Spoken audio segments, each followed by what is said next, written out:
محمد واجه مشكلة كبيرة عندما بدأ قناته الجديدة على اليوتيوب، خاصة في تحويل الصور إلى فيديوهات. معظم المواقع كانت تستغرق وقتا طويلا، وبعد عدد من المحاولات تطلب الدفع للاستمرار، وكانت الجودة غير مرضية.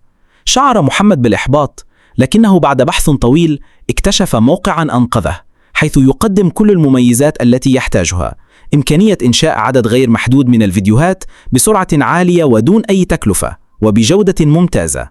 وبدأ محمد بالفعل في صناعة فيديوهات مميزة.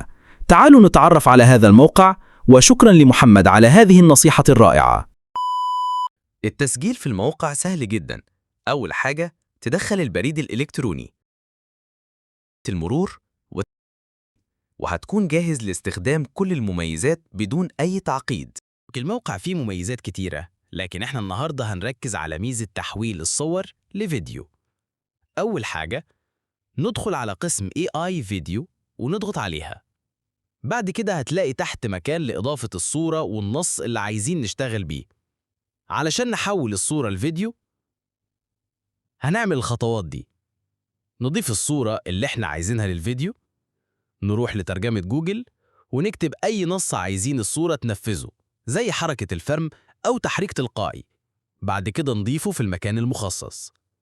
من تحت نقدر نختار الجودة والصوت اللي هنشتغل بيه حسب اللي يناسبنا. بعد كده نضغط على زر ابدأ، وهوريك الوقت اللي هياخده التحويل بالثواني، وهتلاقي الصورة اتحولت لفيديو بجودة عالية جدا وبأداء ممتاز.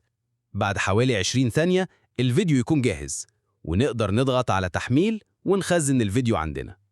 ولو عايزين نعمل فيديوهات غير محدودة، الموقع بيدي إمكانية تحويل 3 صور فقط في البداية، وبعدها بيطلب الاشتراك. لكن في طريقة سهلة: نعمل تسجيل خروج وبعدين نعمل حساب جديد بأي إيميل وكلمة مرور، والموقع بيقبل أي حاجة، ونقدر نشتغل تاني بدون أي مشاكل. ملاحظتي: ممكن تلاقي بعض المشاهد مش أفضل حاجة في الموقع. أهم حاجة نغض بصرنا، لكن الأفضل نركز على الجودة والكويس ونشتغل بحذر علشان نحصل على أفضل النتائج. وفي الآخر، رابط الموقع موجود في أول تعليق مثبت علشان تقدر تجرب كل المميزات بنفسك.